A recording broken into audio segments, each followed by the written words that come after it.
I'm gonna sand it out for the final time.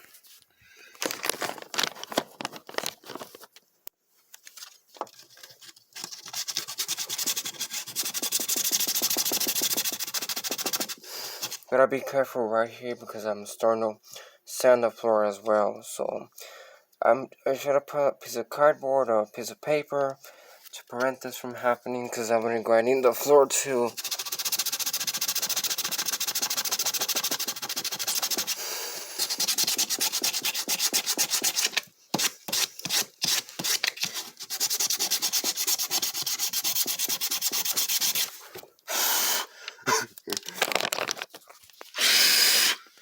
Okay, that's gonna be just take this and hammer the door in.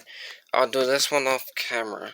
Man, this thing burns. If you're sanding it like that, if you're sanding it like that, it burns your hands. Anyways, that's gonna be it for this video.